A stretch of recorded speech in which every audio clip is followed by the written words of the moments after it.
Hello guys. तो next part of the chapter is symbols या circuit diagram. तो circuit diagram is nothing but comprising a cell, battery, plug key, electrical components and connecting wires. ठीक है। तो it is often convenient to draw schematic diagrams. So we will see the schematic diagrams of circuits like this. This is a circuit, isn't it? But this circuit consists of various symbols. So you just remember the symbols. Electric cell का symbol ये होता है, battery का symbol ये, plug की open key, close key, wire joint, wire crossing joint, without joint, electric bulb, resistor, variable resistor या rheostat, ammeter and voltmeter. These are the symbolic representation in the electrical circuits, isn't it? So you must remember these things. Now the next part is Ohm's law. What is this Ohm's law? Directly we can see this Ohm's law. Just see, in 1827 German physicist George Siemens Ohm 1787 to 1854 found out the relationship between current I flowing in a metallic wire and the potential difference across the terminals.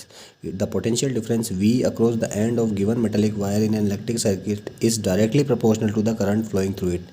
Means potential difference is directly proportional to the I. ठीक है. It's provided its temperature remain the same. This is called Ohm's law. In other word, V is directly proportional to I. V upon I is equal to constant हो गया. When we put this I here, isn't it? तो it become constant. तो R, we got the R, that R is nothing but resistance. तो V is equal to IR, isn't it?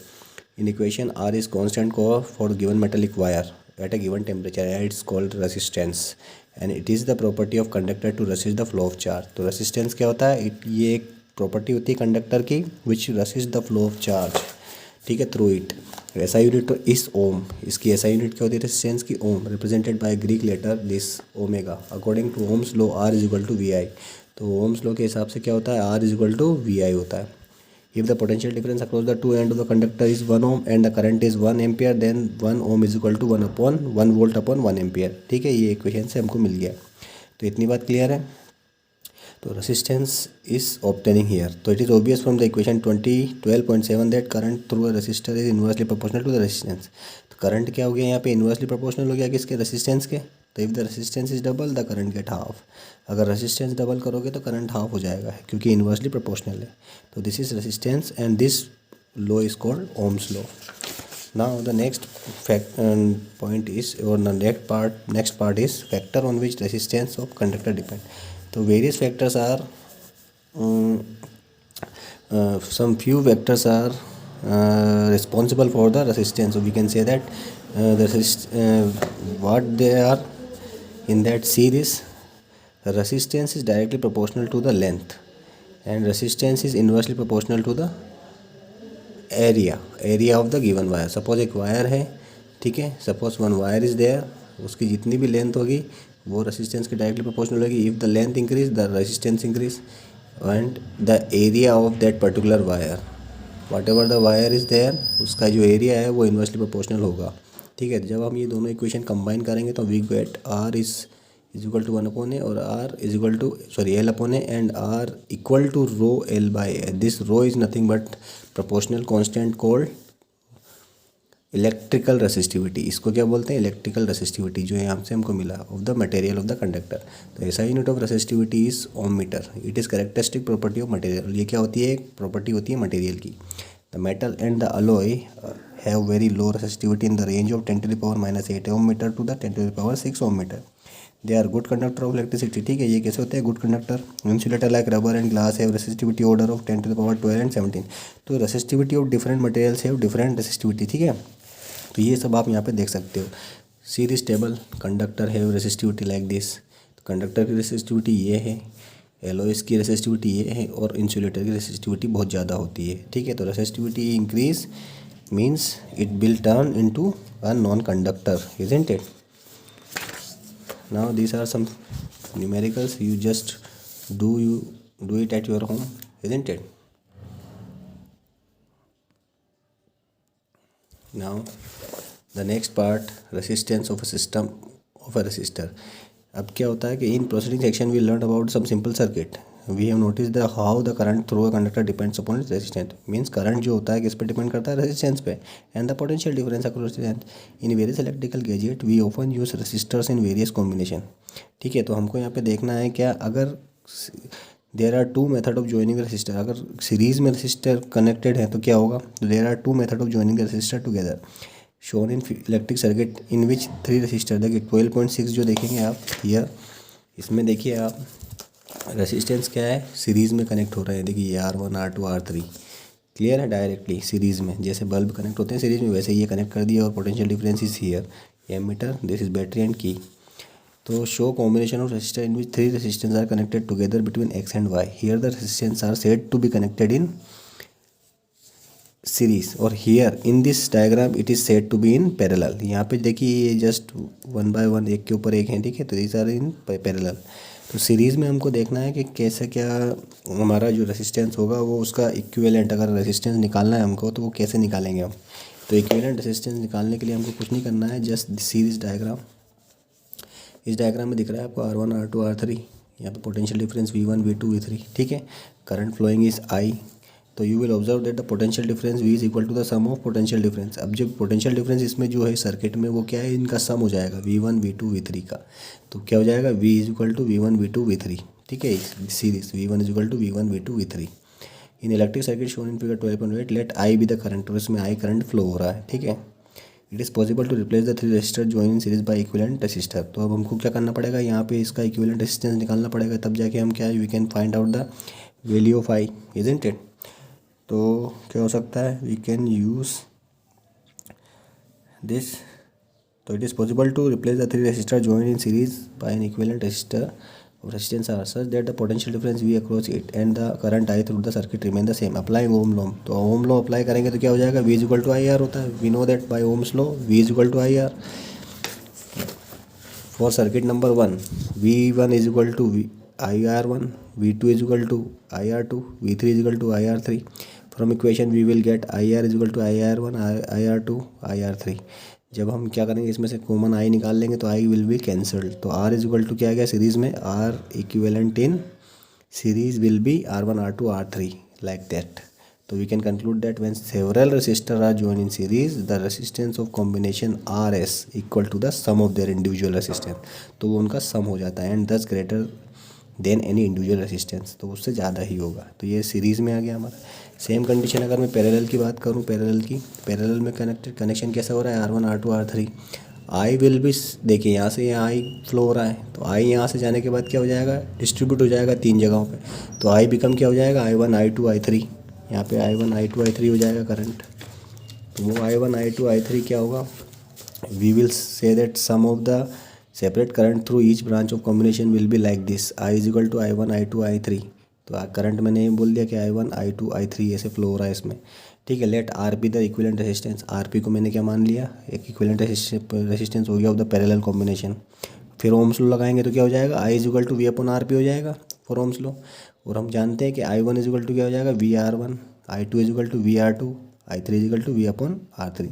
जब ये equation हम लेंगे तो we have V by R P, V by R1, V by R2, V by R3, V से V cancel हो जाएगा तो क्या मिलेगा हमको, 1 by R P is equal to 1 by R1, 1 by R2, 1 by R3। तो ये जो होता है पैरेलल के लिए होता है, काय के लिए होता है, this is for parallel combination. तो thus we conclude that the reciprocal of equivalent resistance of a group of a resistance join in parallel is equal to the sum of the reciprocal of individual, तो reciprocal में ही आएगा। तो we can easily find out the resistance in parallel connection। तो this formula is using in parallel and this formula is using in series, clear है। Now the next topic of this chapter is heating effect of electric current।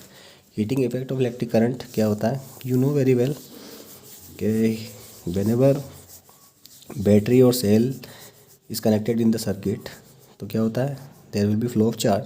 तो we know that battery or cell is a source of electric energy। The chemical energy within the cell generate a potential difference between the two terminals that set the electron in motion to flow the current through resistance or system of resistance connected to battery। तो we have also seen in section that to maintain the current the source has to keep expanding its energy। तो where does this energy go, तो energy जाती कहाँ है, a part of the source energy is maintaining the current may be consumed into useful work, rest of the source of energy may be expended in heat to raise the temperature of gadget. तो क्या होता है, gadget में भी हीटनेस आ जाती है। तो we often observe that in everyday life, for example electric fan become warm if we used continuously for longer time. On the other hand, if electric circuit is purely resistive, that is configuration of resistor only connected to a battery, the source energy continuously gets dissipated entirely in the form of heat. This is known as heating effect of electric energy. तो जो बची हुई amount में energy होती है वो heat के form में निकलती है, ठीक है। This effect is utilize in device, जैसे हीटर, आयरन, इनमें यूज़ किया जाता है। सपोज मानिए consider a current I flow through resistor of R, let the potential difference be V, let T the time duration of charge flow। तो work done in moving charge through potential difference V is equal to क्या हो जाएगा, V Q हो जाएगा। Therefore the source must supply energy equal to V Q in time T. तो power क्या हो जाएगा, power input to the circuit by source is P is equal to V by V Q by T is equal, और क्या बोल सकते हैं, Q by T is nothing but I. तो P इज इक्वल टू क्या होता है, we I होता है ना। तो क्या कर दिया यहाँ पे हमने, आई की जगह क्या रख दिया, Q by T, isn't it? Or the energy supplied to the circuit by the source in time t is p into t। एक सोर्स जो टाइम टी में करंट एनर्जी सप्लाई हो रही है वो क्या हो जाएगी, पी इंटू टी हो जाएगा, that is V I T. तो what happen to this energy expended source, this energy get dissipated in the resistor as heat. Thus for a steady current I the amount of heat produce in time T become this V I T. Time T add कर दिया, H की जगह हमने heat energy use कर लिया, H is equal to V I T. Now apply Ohm's law. जब इसमें अपन ohms law लगाएंगे तो क्या हो जाएगा, वी की जगह हमको क्या रखना है, V is equal to I R. तो put the value of V in this, तो क्या हो जाएगा, put the value of V in this, you will get H is equal to I square R T. तो this is known as Joule law of heating. इसको क्या बोलते हैं, Joule's law of heating. The law implies that heat produce in the resistor is directly proportional to the square of current of given resistance, directly proportional to the resistance of given current, and directly proportional to the time which the current flow through the resistor. In practical situation, when an electric appliance is connected to known as voltage source is used after calculating the current through it using the relation I is equal to VI, so we can easily find out the values, ठीक है। These are the examples, just do at your home, this is your homework.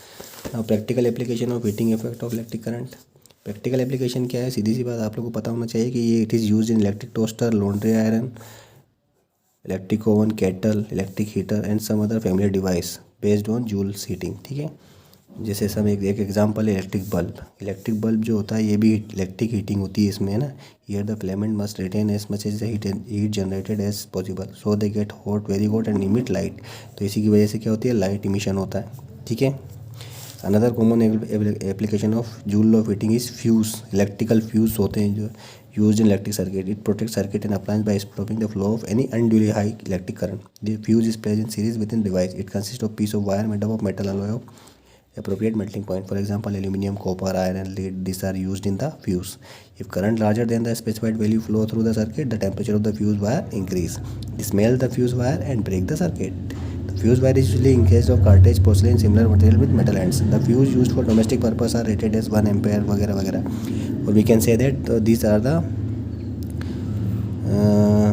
rate of the particular fuses like this. For an electric iron which consume 1 kilowatt electric power when operated at 220 volt, a current is 4.5 ampere will be flow in the circuit. In case 5 ampere fuse must be used. तो हम क्या कर सकते हैं, 5 ampere का fuse use कर सकते हैं। Now what is this electric power, electric power is nothing but P is equal to V I. तो you have study in earlier class the rate of doing work is called power, rate of doing is work is called power कहलाता है। लेकिन यहाँ पे electric power में क्या कहलाएगा, this is also called the rate of consumption of energy, तो उसी को हम इलेक्ट्रिक पावर बोलेंगे। तो gives the rate of which energy is dissipated और कंज्यूम इन इलेक्ट्रिक सर्किट, तो this is also termed as electric power. The power is given by P is equal to V I और P is equal to I square R और V square upon R. ऐसा unit क्या होती है electric power की, what. It is the power consumed by a device that carries 1 ampere of current when operated at potential difference of 1 volt. Thus 1 watt is equal to 1 volt into 1 ampere, ठीक है। The unit watt is very small, तो हम क्या use कर सकते हैं, kilo watt भी use कर सकते हैं। और 1 kilo watt is equal to होता है 1000 वाट। क्लियर है, कितनी सी बात। सिंस इसमें टाइम भी आ जाता है तो क्या होता है, तो unit of electric energy is therefore watt hour भी यूज़ कर सकते हैं हम, 1 घंटे में कितना वाट यूज़ हुआ। तो 1 watt hour is the energy consumed when 1 watt of power is used in for 1 hour. तो commercial unit of electrical energy in kilo watt hour, that is also commonly known as unit. तो 1 kilo watt is equal to 1000 watt into 3600 second. 1 hour 1000 watt. 3.6 into 10 की power 6 watt second. So that is equal to 3.6 into 10 की power 6 joule energy is consumed in 1 unit, isn't it? This is the power. So this chapter is over. I will give you the question answer after this. Thank you.